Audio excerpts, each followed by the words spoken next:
Director Flannery is going to be doing a presentation of the budget. We're going to run through the consent calendar real quick, just in case there's anybody just sitting here waiting on the consent calendar. Then we will go to the regular budget presentation, and we'll do the bills on second that are not on consent last. So I'm going to go ahead and run through the consent calendar.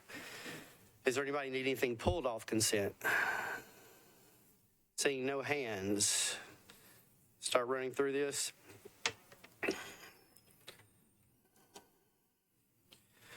2023-2132, Rotenhurt Allen Swara approves Amendment 2 to a parental assistant court grant from the Tennessee Department of Human Services to a Davidson County Juvenile Court to provide opportunities to meet the needs of eligible low-income families who have a court-ordered child support obligation and to increase program participant parenting time with their children.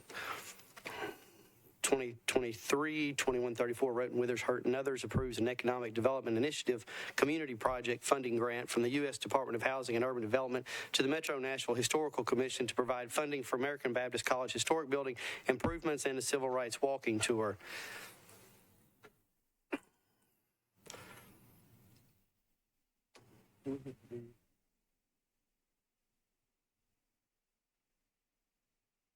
Item number 3 is pulled off consent. It has a small amendment. 2023-2136, Rotenhurt, Allen, and Swara appropriates $89,287 from the Nashville Public Library to various nonprofit organizations for the provision of free and high-quality summer programming through the library's Nashville After Zone Alliance. 2023-2137, Rotenhurt, Allen, and Others approves amendments to a grant between the Nation's Ministry Center and YMCA of Middle Tennessee and the Metropolitan Government for the provision of free and high-quality after-school programs through the Nashville After Zone Alliance. 2023-2138, Roten, Syracuse, Allen, and Others approves an application for a Victims of Crime Act grant from the Tennessee Department of Finance and Administration to the Metro Nashville Police Department to fund counselor and victim advocate positions, purchase supplies, and subsidize travel. 2023-2139, Toombs, Roten, and Pulley approves a subaward to the Nashville Nashville Department of Transportation and Multimodal Infrastructure to support the Metro Complete Streets demonstration project for a total of up to $15,000. And approving a stipend of $4,000 to a local artist to support the artist's work on the demonstration project. Item number 8, 2023-2140, Roten and Pulley approves Amendment 2 to an agreement between the Tennessee Department of Transportation and the Nashville Department of Transportation and Multimodal Infrastructure for automatic travelers information systems, intelligent transportation systems, communication, and closed-circuit television. Item number 9 is not on consent.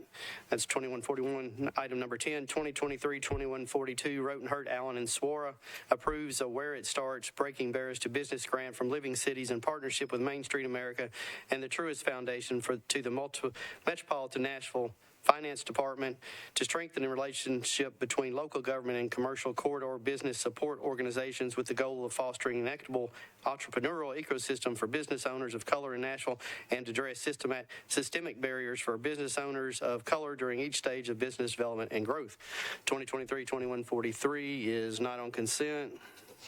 2023-2144, Sepulveda, Rotenhurt, and Others appropriates $400,125 in American Rescue Plan Act funds from Fund 30216 to WeGo in partnership with historically black colleges and universities to allow students, faculty, and staff access to public transportation. 2023-2145, Sepulveda, Rotenhurt, and Others appropriates $621,750 in American Rescue Plan Act funds from Fund 30216 to Nashville Food Project for the Feedback Nashville Project, a community-engaged systems transformation initiative that drives Nashville food systems toward equity, justice, and sustainability by facilitating increased collaboration and collective impact between nonprofits, businesses, governments, and community members.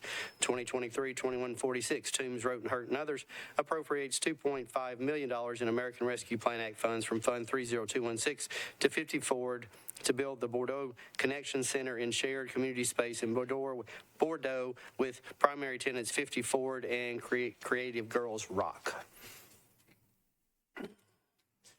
Item number 15, 2023-2147, Johnston, Sepulveda, Roten, and Allen amends RS 2023-1948 to clarify the fiscal sponsor for the Nashville Volunteer Organization Active Disaster Coalition, 2023-2148, Roten, Allen, and Swara. Amends RS 2022-1362, which appropriated $1,046,000 in American Rescue Plan Act funds from Fund 30216 to the Nashville Fairgrounds to provide rent relief to vendors at the Nashville Flea Market and to extend the effective date and extend the rent relief. 2023-2149, Roten, Hurt, Allen, and others. Amends RS 2021-1116, which appropriated $3 million in American Rescue Plan Act funds from Fund 30216 to provide rent, mortgage, and utility payments for Davidson County residents, to extend the effective date of the relief and expand rent relief to all participants who have household incomes up to and including 100% of AMI. 2023-2150, amend substitute RS 2022-1356, which appropriated $20 million in American Rescue Plan Act funds from Fund 30216 to create the National Small Business Recovery Fund by enhancing the program to expedite deployment of funds. 2023-2151, Taylor, Roten, Withers, and Pulley approves a participation agreement between the Metropolitan Department of Water and Sewerage Services and GTOM West End LLC to provide improved public sanitary sewer services through the construction of an improved stormwater system. And last, 2023-2152 by Roten authorizes the Metro Department of Law to compromise and settle the property damage claim of Ray H. Ryan against the Metropolitan government in the amount of $91,532.93, with said amount to be paid out of the self-insured liability fund. I have a hand raised. Council Member Allen, you're recognized. Thank you, Mr. Chair. I just have a couple of questions about RS 2023, 2139, 2148, and 2152. Could we pull those off consent? 2139. Which ones again? I apologize. 2139, 2148, and 2152.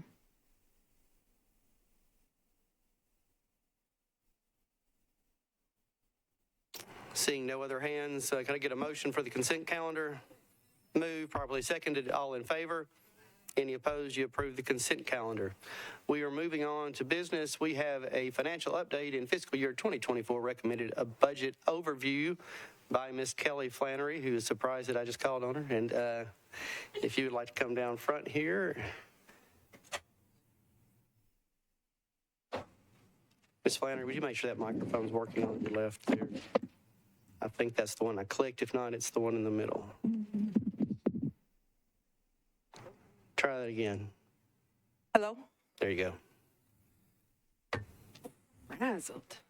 So, Ms. Flannery, if everyone on Budget and Finance, we have a very, very busy budget schedule this year. We have, if you haven't seen the calendar, there's a lot of time for us to get into this. So, since we have several people on the committee who have places to be tonight, she is just going to make the presentation tonight. You can take it and then you can digest it, and then you see all the meetings that we're going to have, and she is, I know she's more than welcome to come back and answer any questions that we're going to have moving forward. Aren't you, Ms. Kelly? I am. I love it here. That's what I love to hear. So we're going to try to not take up everybody's time tonight. She's going to do the presentation, and then we'll hit the final bills, and then we can get out of here tonight at a reasonable hour. So you are, I'm sorry, do you have a question? I apologize. Councilmember Benedict? Is this in our email yet, or will be later? It will be. So here's what's going to, so I'm frazzled. I have a whole process before I come speak to you guys. Sorry. And I have hype music. I didn't get through it. So I'm like shockingly off. But in my remarks, which I wrote, so you're going to watch me read for what clocks at like 30 minutes. So I don't know if it's good news or bad news. But at the end of it, I do say, I'm going to send you an email. It's going to include all these things. But So you'll have all the time you want tonight to put yourself to sleep reading through this. So, or right now, as you watch me read. So, Ms. Flannery, you're recognized. Budget and Finance Chair Roten, Vice Chair Gamble, members of Council. I'm pleased to be here to present an update of Metro's financial condition and an overview of the fiscal year 2024 recommended budget. Before I begin, I'd like to take a moment of personal privilege, which somehow I always find something to do that with every time I'm here. But if you woke up this morning and the air felt different, it is perhaps because for the first time in almost 3 decades, Tom Edelman is no longer on the payroll. So today was his first day of retirement. Those of you who know Tom, he was the cash manager, the treasurer, most recently budget director, so it's a little ironic that he rolled out of here the day before the budget was presented, but there's 0% chance he's watching this. I know he's on his way to North Carolina to attend Grandparents' Day at his grandkids' school for the first time, but I just wanted to one more time publicly thank him for his service to Metro for almost 3 decades. He talked to me on Friday and he said it's the first time in 47 years he won't wake up with a job to go to, so thanks, Tom.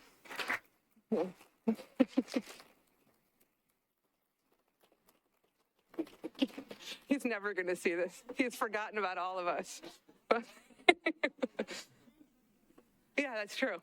All right, so some of these slides are going to look familiar. I did this last year, and I think it's a good practice to do every year. Metro's budget and finances are the foundation of all the services, opportunities, and solutions offered to residents, and the ability to sustain and grow these opportunities stems from the strong financial position of the government, and it's important when maintaining financial stability to regularly assess our financial conditions. So I'm going to spend a few minutes before we get into the budget to talk about where we're at. And there's no one perfect measure that captures financial condition of Metro, but there are 5 considerations that we look at, and that's the annual audit, fund balance levels, bond ratings, and structurally balanced budget, and then the environmental and financial trends. And the important thing to obviously note about this is that we only have the ability to control 4 of these factors. We have no control over the economy, so it's really critical that we do manage those and mitigate those factors to the best of our ability. So the first one, the financial report, it's performed annually. It's typically available in December of each year, and it presents Metro's net position.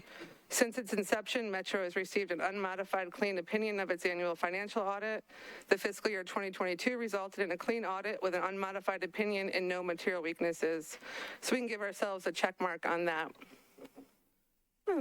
On my computer downstairs, the check looked so much more profound than it does here. Imagine it bigger and more meaningful. The next condition is fund balance. Fund balance we talked a lot about this year. It's calculated annually as part of the financial report, and it describes the net position of various funds and serves as the measure of the financial resources available to Metro in case of an emergency. The operating fund's fund balance as of fiscal year ending 2022 was $623 million. That's a 600% increase over just 2 years ago in 2020. The fund balance policy this body unanimously approved in December will ensure the preservation of operating and debt service reserves and maintain appropriate reserve levels. These robust fund balances and corresponding policies help ensure Metro's long-term stability and provide us with the ability to meet needs in the future time of uncertainty. So while in the very recent past we could not have given ourselves a check mark, I think we can very comfortably give ourselves a check mark on fund balance. Ratings reflect the creditworthiness of Metro to repay its debt and are a tool that investors use to determine if they want to buy our debt and at what cost. Metro has enjoyed stable ratings that are generally in line with our peer cities, and as I shared with you in my fiscal year 23 update back in February, Kroll Bond Rating Agency has given Metro a AA+ rating, 1 notch away from the highest achievable AAA rating. Given continued measured budgeting practices, strong revenue performance, and enhanced property tax collections, Metro's ratings are expected to remain stable over the long term. So we can give ourselves a check mark here as well. A structurally balanced budget is most simply when recurring revenues are sufficient to cover recurring expenses. A structurally balanced budget is not only a GFOA best practice, but is a state comptroller requirement. In the recent past, Metro has relied on non-recurring revenues such as fund balance and the sale of city assets to fund operating costs. This budget does not do that, so again, we can give ourselves a check mark. I think everyone's really familiar with the economic successes Nashville's enjoyed post-pandemic. No matter how you came in here today, I'm sure you saw a crane in the skyline or a building under construction. And all of this construction development adds to our property tax base and other revenues. However, if you remember back to my February update, Wall Street economists can't even get consensus on what to expect in the coming months and year. While reducing inflation continues to put pressure on prices, the Fed signaling that it expects to continue to raise interest rates and global uncertainty have negative impact on markets. So for this metric, maybe we can give ourselves a question mark, but I think it's probably, maybe we can give ourselves a check mark, but it's probably a question mark. Whoa. So as I begin to discuss the fiscal year 23 and the 24 revenue and expense projections, I just want to remind everyone of the process and how we get here. These projections are based on historical revenue and expenditure data, current economic trends and conditions, and other known factors that are anticipated to have impact on Metro's finances. When developing the forecasts, we consider current and historical revenue, as well as events and actions that would cause revenues to positively or negatively deviate from trends.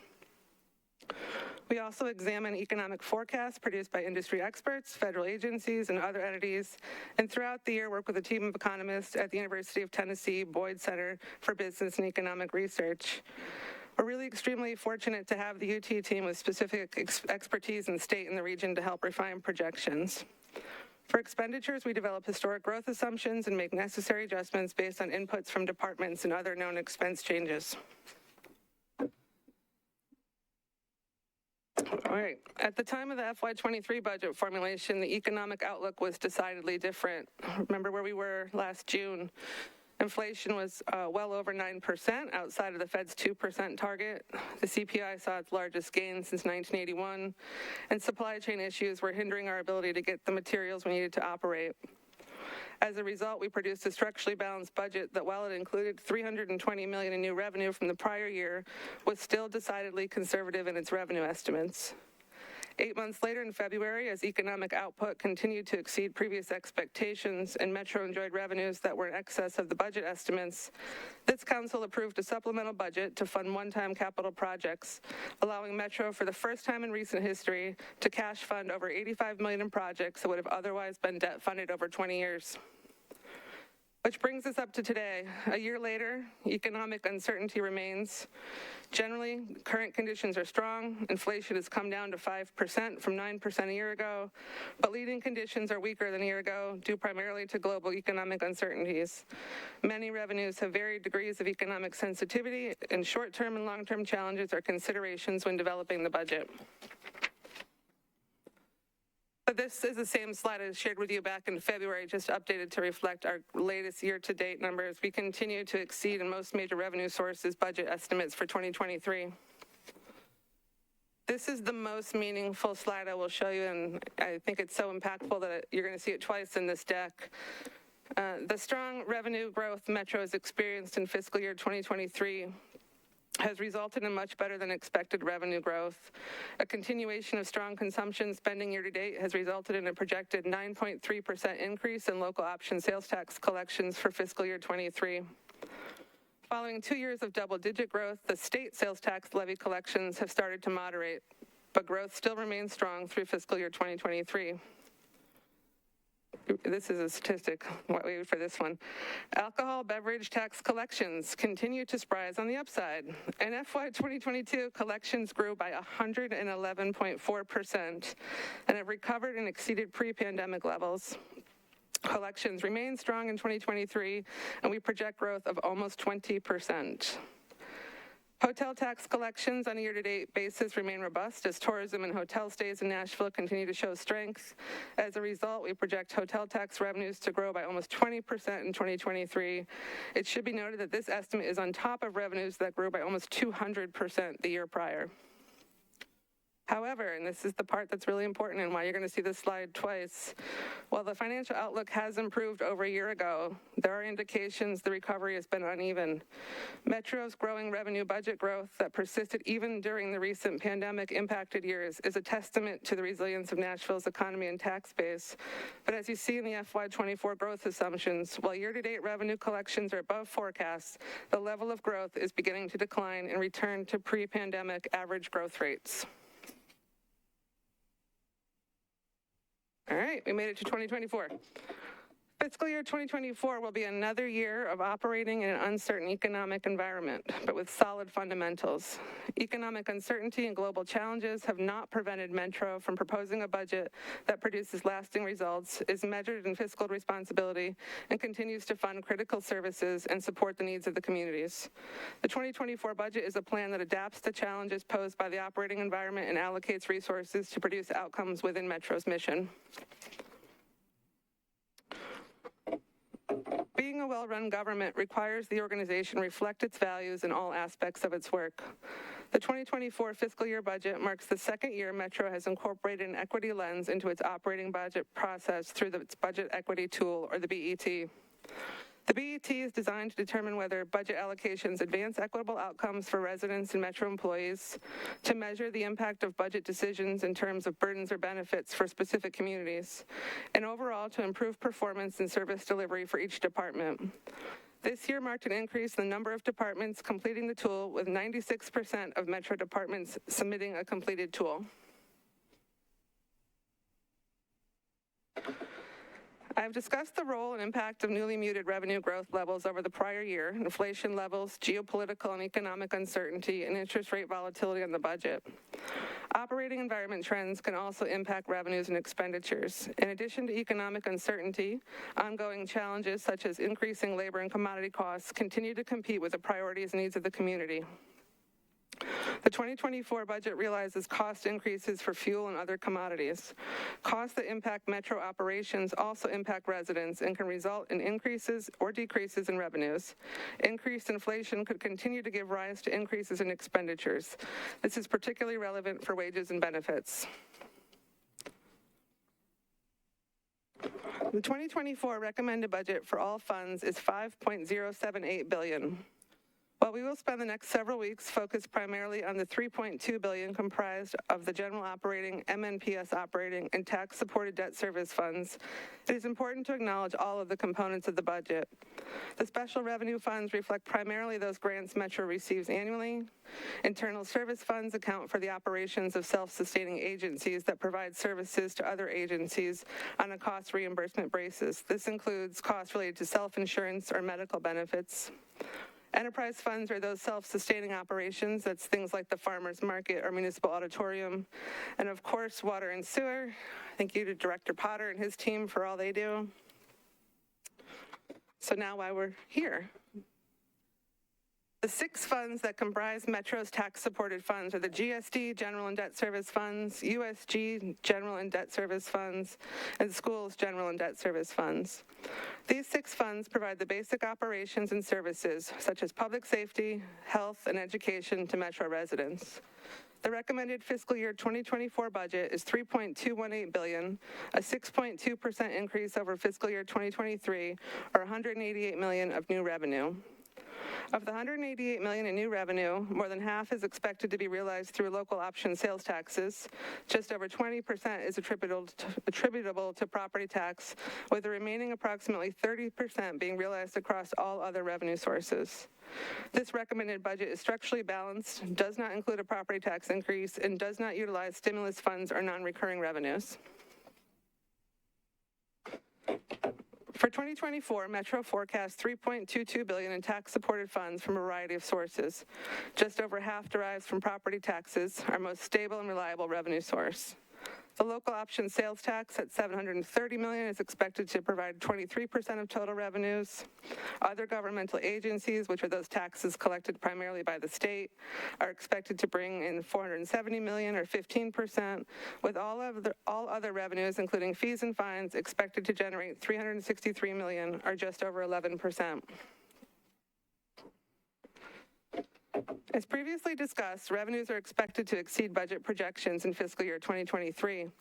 However, we've begun to see a return to more muted revenue collections in the past few months. In fiscal year 2024, growth is expected to be lower than in the recent months due to economic uncertainty resulting from increasing interest rates and inflationary pressure.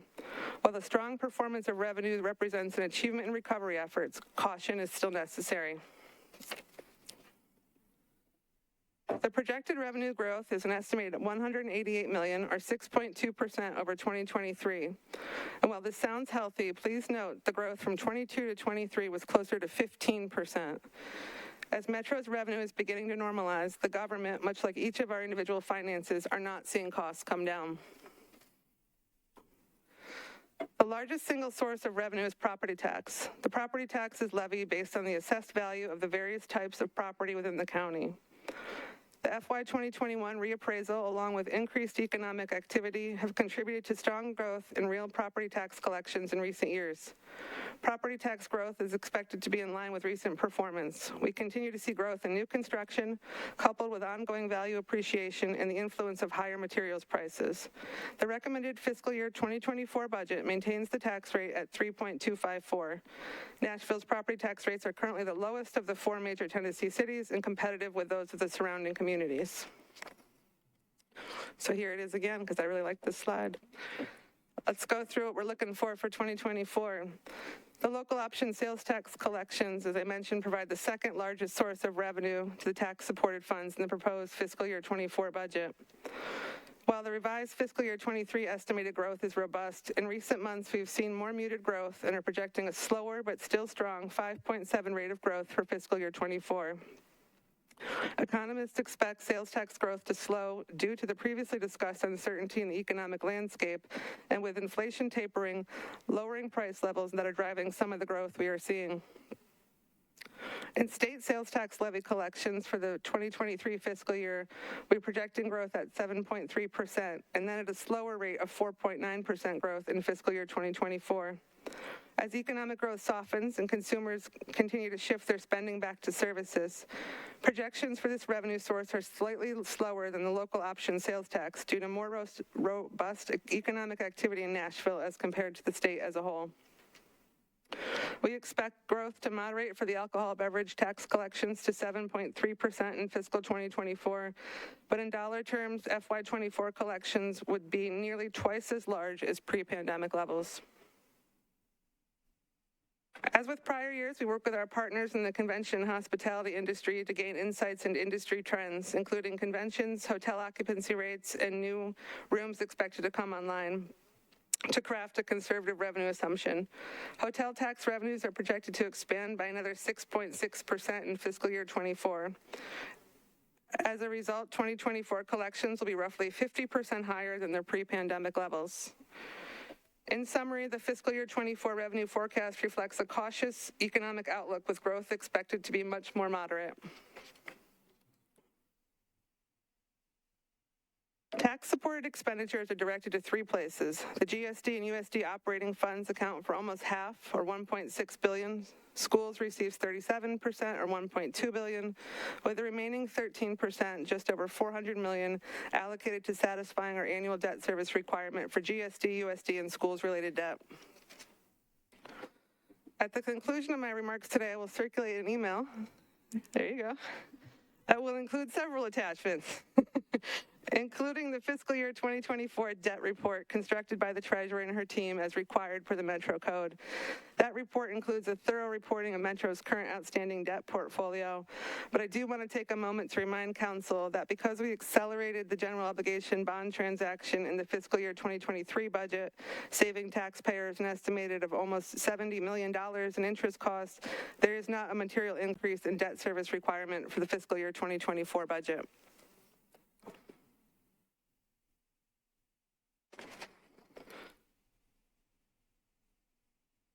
Schools funding is comprised of the local funding included in its budget as well as the state funding, formerly the BEP or the Basic Education Program, now known as TISA.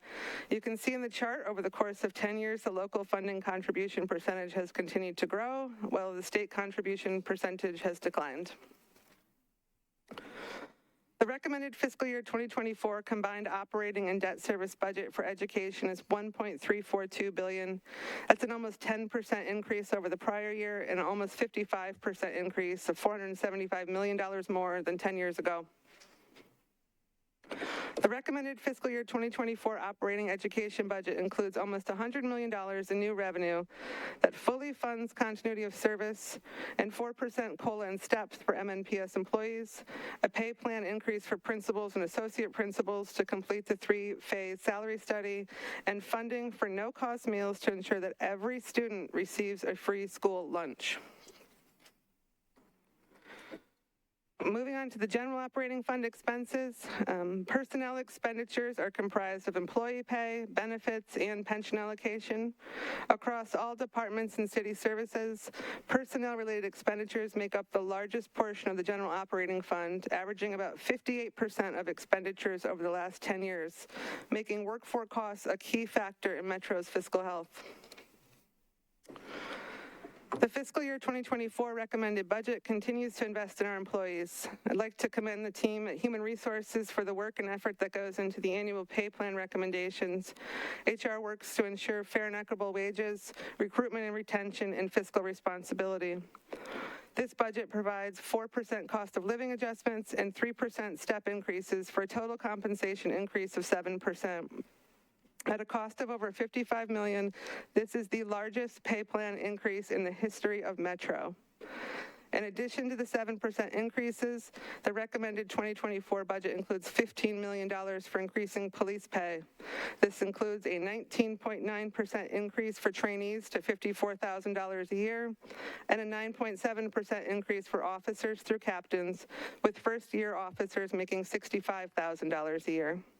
There's an additional $10.7 million for increasing fire pay. This includes a 19.9% increase for recruits to $54,000 a year and a 10.2% increase for firefighters through assistant chiefs, with first-year firefighters earning $59,100 annually.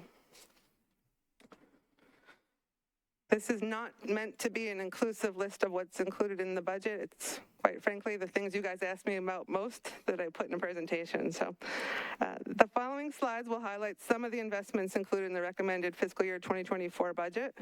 First, there's full staffing for the 9th Police Precinct and overall increasing sworn officer headcount by 50 sworn officers. 41 more firefighters, 49 new EMS personnel, new investment in the Office of Family Safety, including 7 new FTEs.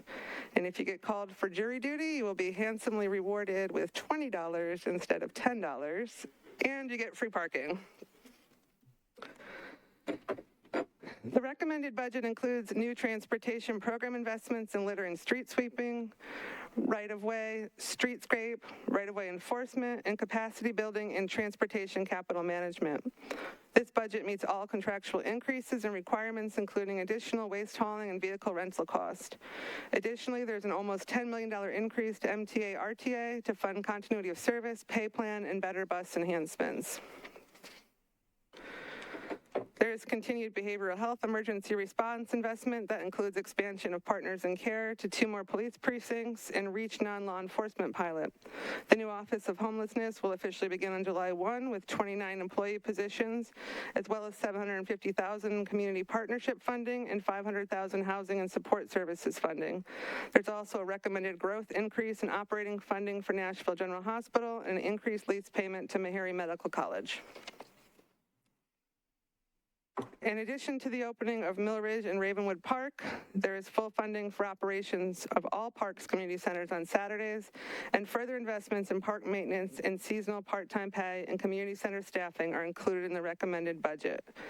And while not a new investment, this one is for you, Mike Jamison, there is $1.5 million in the program for tree canopy restoration and development. The Donaldson Branch Library is expected to open in the spring of 2024, and funding for increased staffing at branches, including children's librarians, equal access, and Votes for Women program, and continuity of service support for NASA after-school program are recommended. Throughout Metro government, there's additional funding for furthered language access investments in council, courts, Office of Family Safety, libraries, and health, and increased parking validation budget for Metro public meetings. These investments will expand and increase exposure in council meetings and allow Nashvillians to learn about Metro initiatives and provide feedback. There's also $1 million for Human Resources to conduct a comprehensive compensation study of all Metro positions. There's additional funding for Metro elections that will occur in 2024, fiscal year 2024, as well as the creation of a fleet overnight service program that will turn around fleet vehicle maintenance and repairs faster. The fiscal year 2024 recommended budget includes a new initiative to take proactive approach to property standards and noise complaints by adding additional staff for enforcement, as well as the creation of the Office of Nightlife. There's $23.5 million in recurring funding, including to support the Barnes Fund plan for over 5,000 affordable housing units. In summary, the fiscal year 2024 recommended budget reflects a moderate revenue forecast that maintains continuity of services and provides program enhancements while maintaining responsible financial stewardship. This is normally when I would be over, but we did something fun in December that I don't think anyone really appreciated.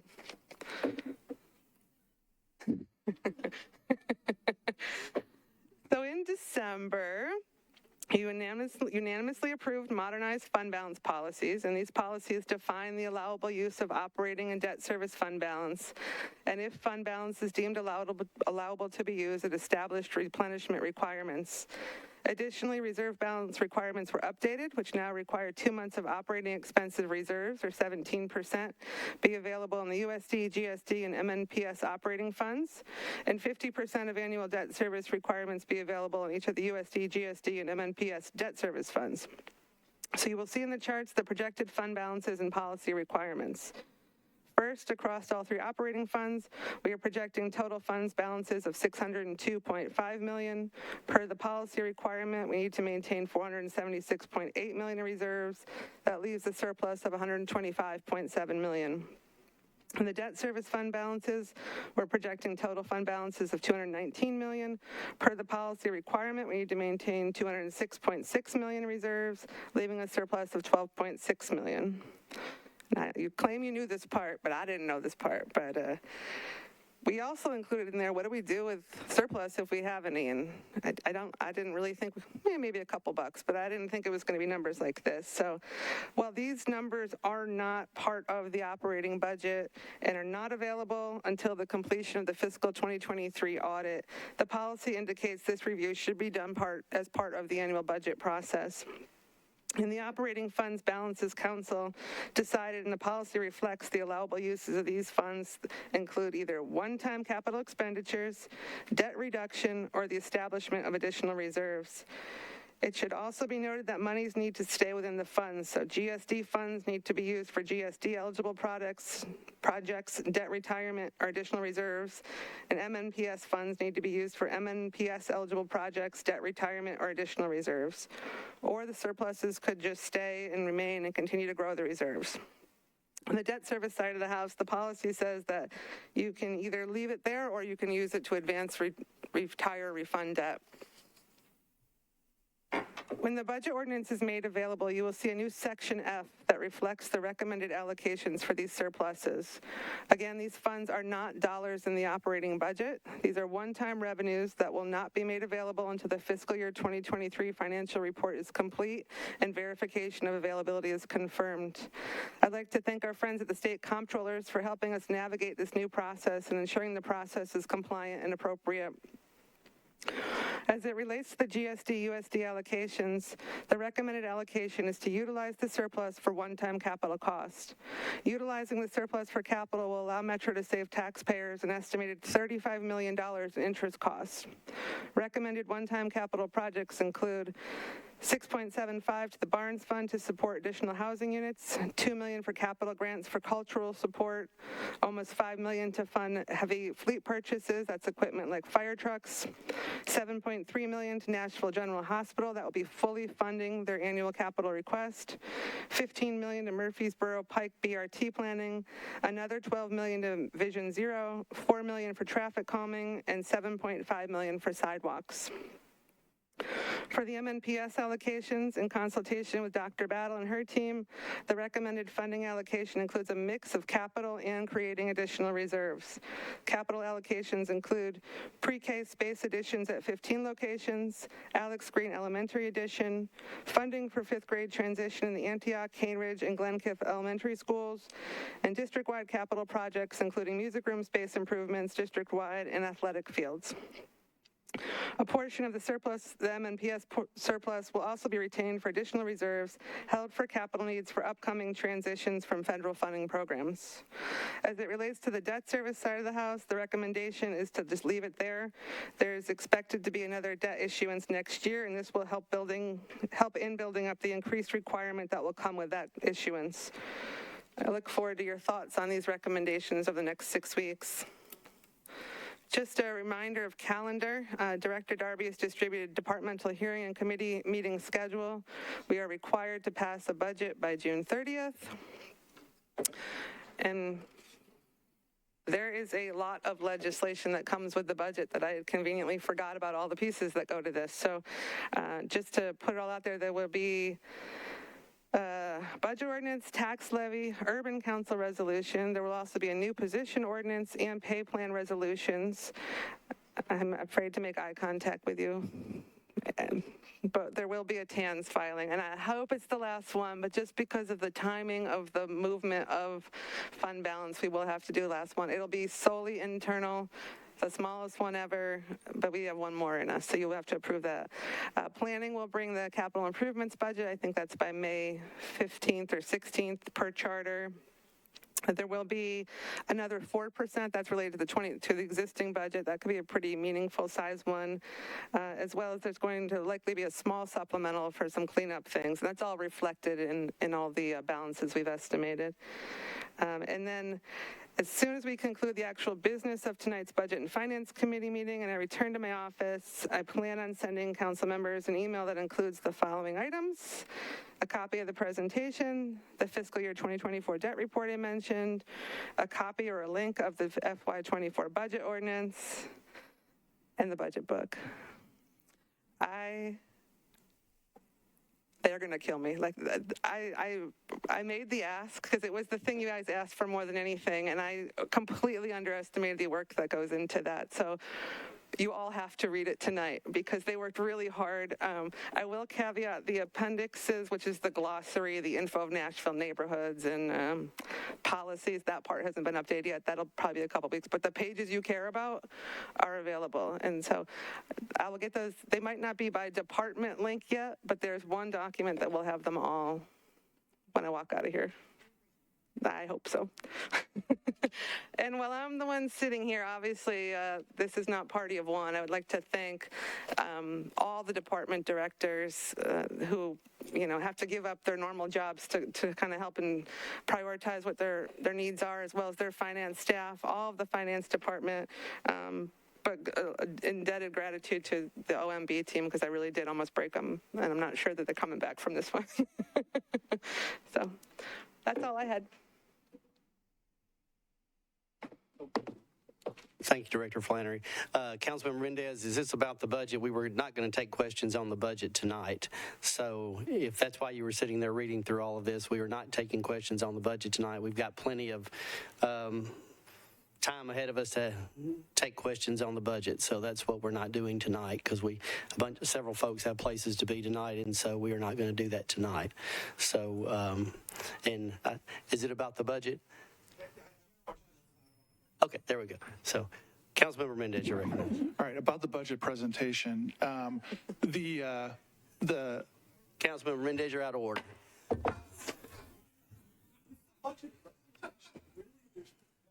Not tonight. Have you seen your budget calendar? We have a calendar that is listed with at least 10 or 15 meetings on there. So this is just the presentation tonight. You will be getting the budget in your email here in just a little bit, and then we will be taking up. She said she would come back to us for quite a few meetings and to answer questions about the budget. You can keep talking, so no questions on the presentation whatsoever.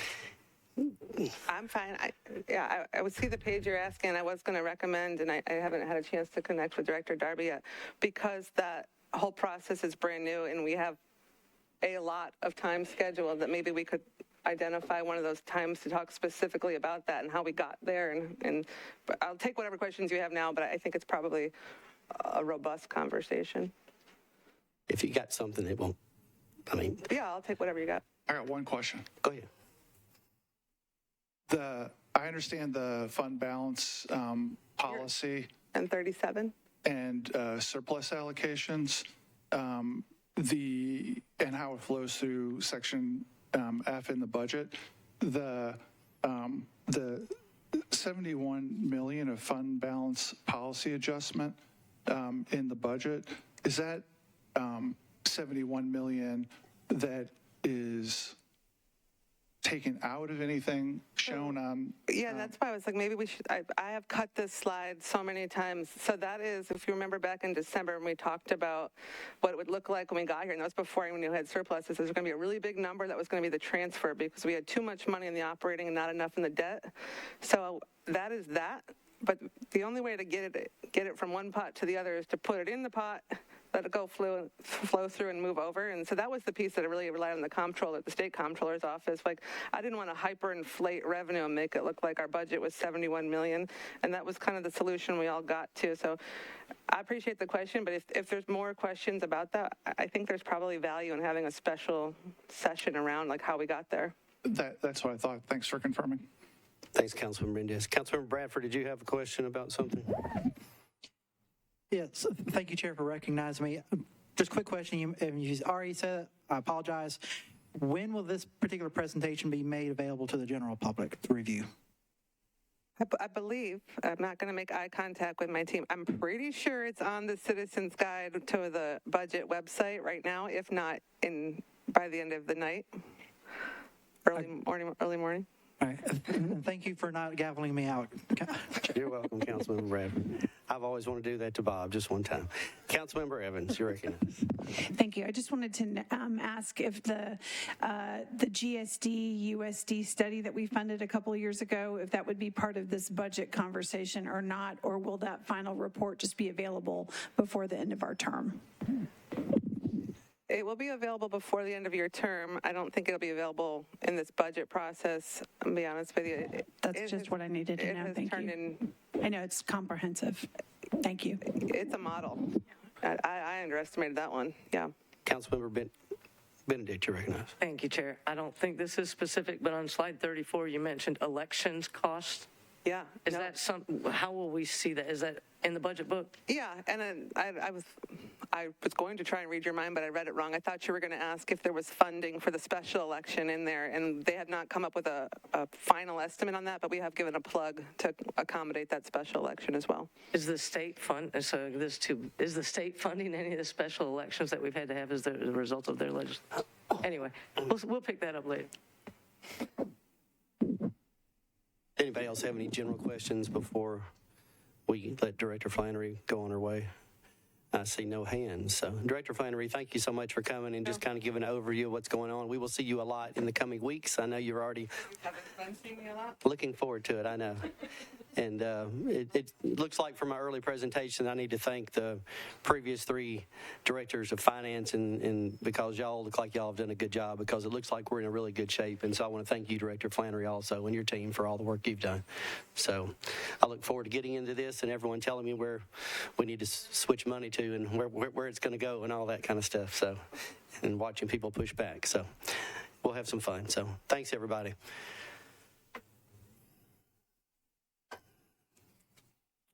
We have 4 items that were pulled off the consent calendar. And so we can get to those real quick.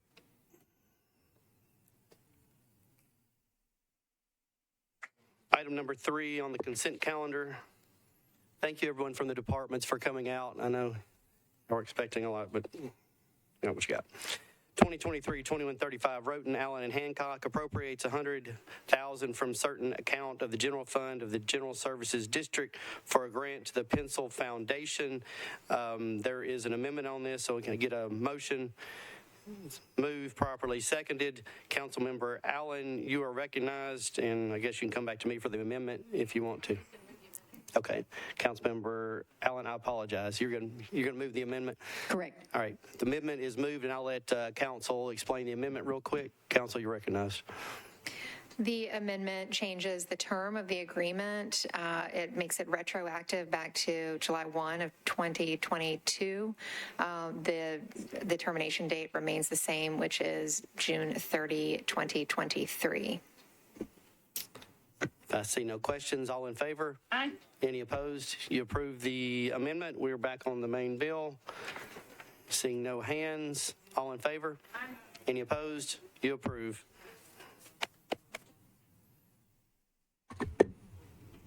That's what I have now. 11 in favor, 0 against.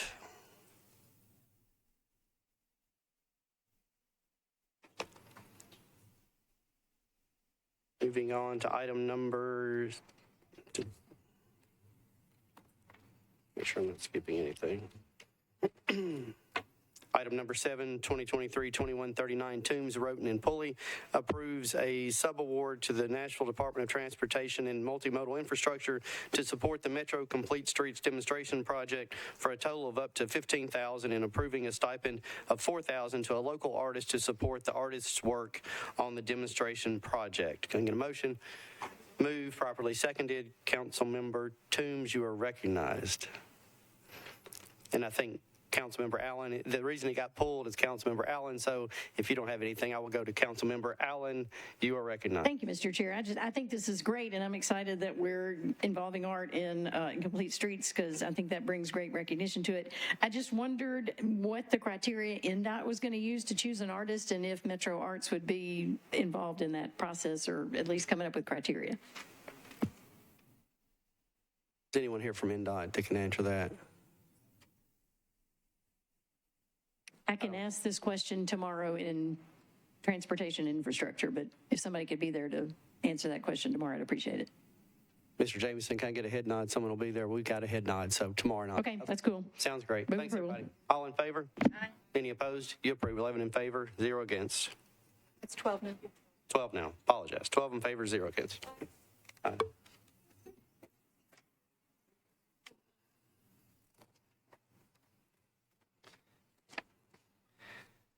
Item number 9, 2023-2141, O'Connell, Roten, Withers. Sit down, Councilmember O'Connell. You got to answer it.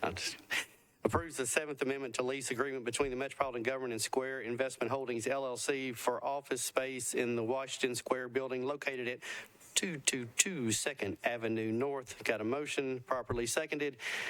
Councilmember O'Connell, did you have anything to say about this one? Hold on 1 second, I'll get you. Councilmember O'Connell. Mr. Chair, I did not. Okay. See any hands? I have a hand. Councilmember Benedict, you're recognized. Thank you, Chair. We're going to talk about the additional space that we have all over the city. I guess I just have a question from a budget perspective. The lease rate on this is significantly higher than many of the places that we lease things to. And and I know the location is downtown, but maybe, and I know it needs to be downtown, it's near the courthouse, and we've got lawyers and such in this building. But the rate seemed pretty high. Can you speak to how those were negotiated?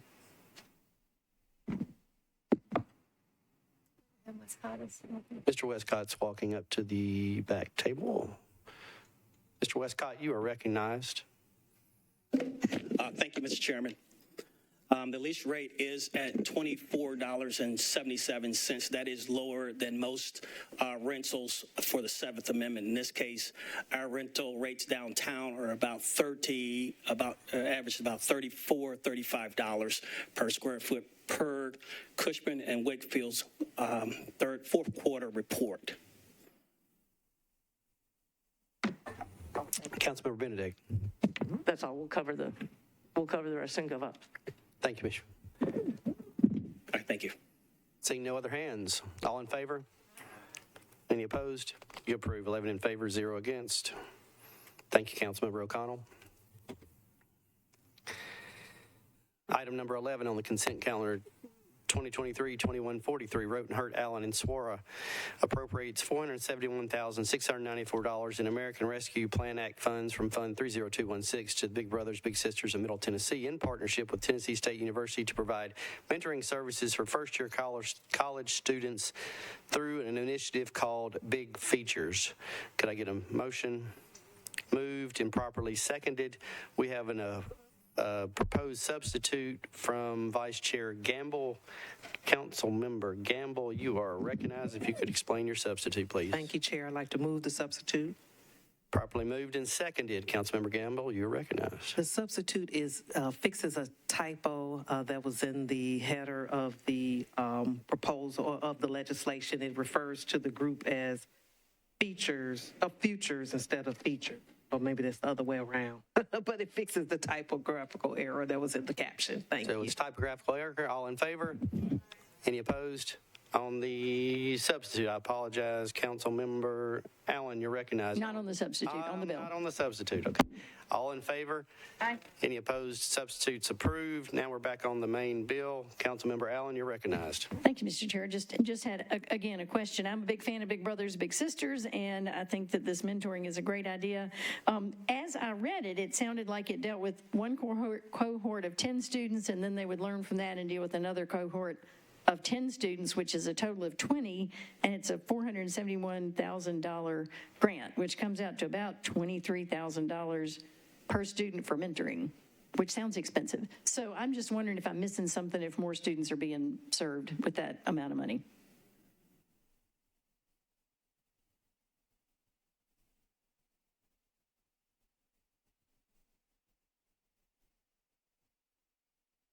Can we get answers before tomorrow? I think we're going to get some answers before tomorrow, if Okay. it's okay. And if there's an issue, we could put it off a week, but I think Okay. we can get the answers before That'd be great. tomorrow. Thank you. Okay. Seeing no other hands, all in favor? Any opposed? You approved. 12 in favor, 0 against.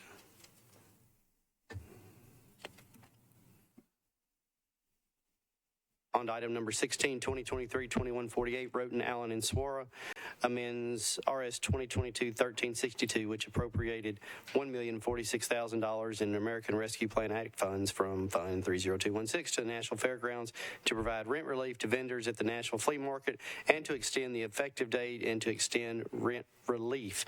And get a motion. Properly seconded. And Councilmember Allen, you pulled this one off. So Thank you. Just I had a constituent ask me if these were all vendors from Davidson County, and I didn't know. So I had said I would try to find that out, because I know we want to support vendors, but hopefully it's our vendors from our county. Do we know? it's my understanding they are all not. They are not. Someone is walking up to the table. Okay. So you are recognized. Thank you, Chair. Introduce yourself, please. Councilmember Allen, about 50% of our vendors are from Middle Tennessee. We have vendors currently participating from 14 states. And then just to follow, thank you for that information. Is that consistent with the criteria for the American Rescue Plan funds? I mean, I know that the vendors have had a tough time just with all the changes at the fairground, and I supporting them. I just offered to try to get this information so we could be sure that it was in the spirit of what that money was intended for. So maybe if, yeah, just someone could speak to that. Thank you. Yeah, from American Rescue Plan guidelines, that does not require it to be spent in Davidson County. Typically, Metro will require all of that money to be provided for the beneficiary of Davidson County, but in this case, Davidson County does benefit. And so the legislation, when passed by council, mentioned that because of the kind of the residual impact of these vendors coming, and we have a stronger flea market, and we have some of these vendors coming in and staying in hotels and eating at restaurants, that it does benefit Davidson County for those funds to be invested, even if some of that rent relief goes to vendors outside of Davidson County.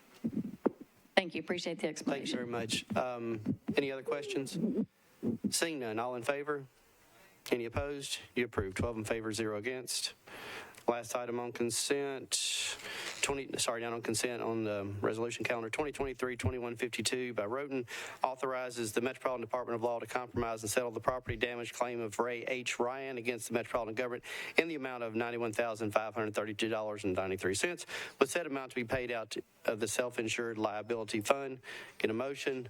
Move. Properly seconded. Councilmember Allen, you had a question about this. Thank you. I pulled this one off as well, and I had asked Director Flanier a question, and the answer may be buried in my email, but just last year we through our budget process moved a lot of money out of the self-insured liability fund because we said, oh, we never use it all, and it feels to me like we've had bigger and bigger settlements this year, and I don't know if that's my imagination or not. So is there data that kind of shows us year over year that this is no big deal or that things have skyrocketed? Director Flannery, you recognize.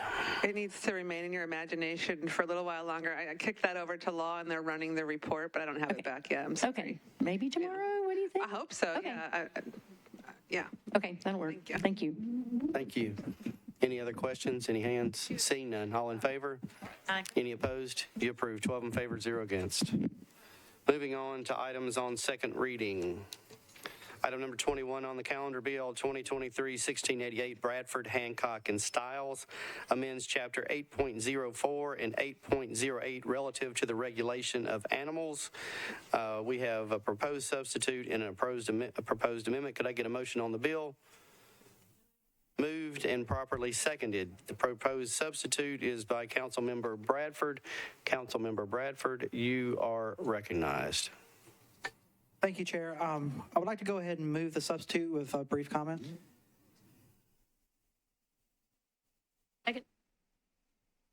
I need a motion from someone on the committee first. It's moved, properly seconded. Councilmember Bradford, you are recognized. Thank you, Chair. So what this substitute does is after the 2 months of public feedback, there were some things that came up. And so meeting with MAC and the Health Department, we went through that feedback and came up with some adjustments to the bill. I don't have a page with me right now, but on your desk by tomorrow, there should be an outline of what the substitute changes. But if Ms. Darby or Ms. Zeitlin would like to kind of quickly summarize what the substitute does. Director Darby, you're recognized.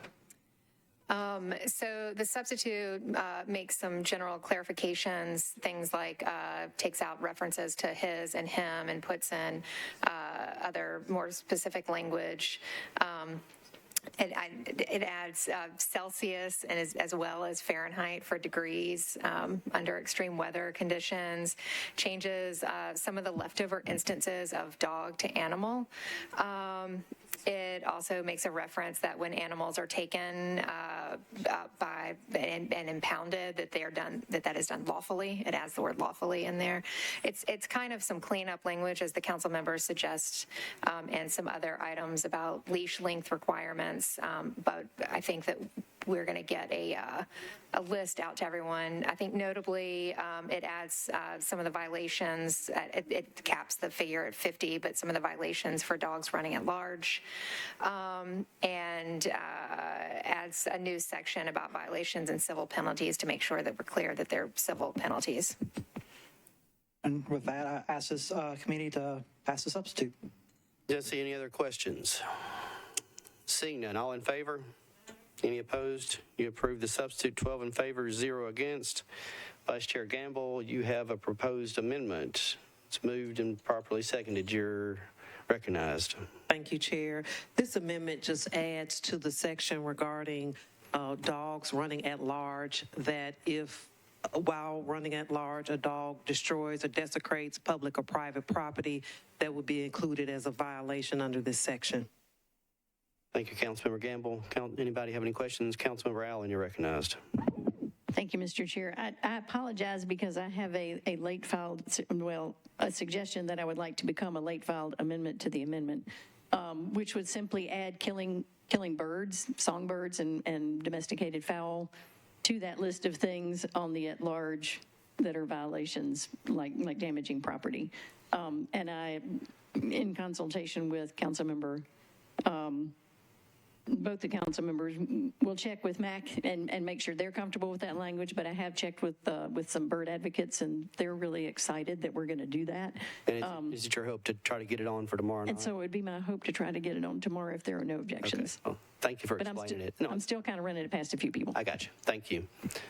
Seeing no other hands, any other questions? Councilmember Bradford, I'll let you finish off. You're recognized. Thank you. I do see this amendment as a friendly amendment, and consultation with the MAC and Health, we did not see any issues with adding this. So. Okay, so we are on the amendment. All in favor? Any opposed? You approve the amendment. 12 in favor, 0 against. Back on the main bill. Any hands on the main bill? Seeing none, all in favor? Any opposed? You approve. 12 in favor, 0 against. Sorry, old habit. I call it a bill. It's an ordinance.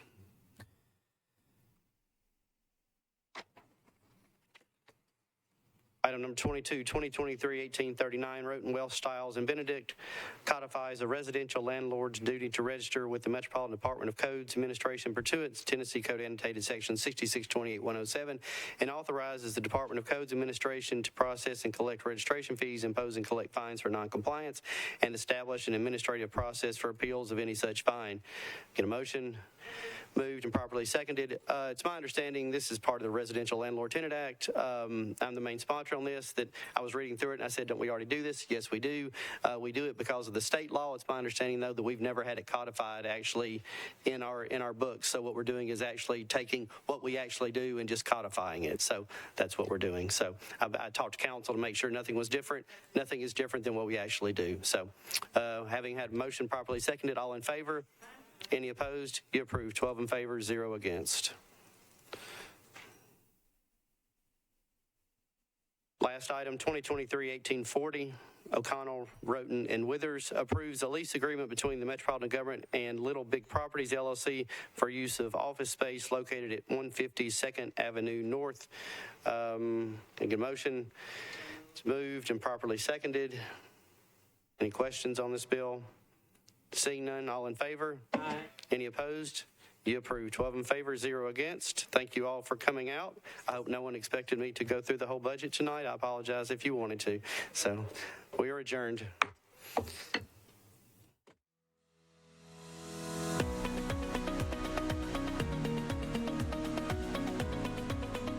This has been a service of the Metro Nashville Network. If you would like to see this presentation again, or for more information on this and other programs, visit nashville.gov.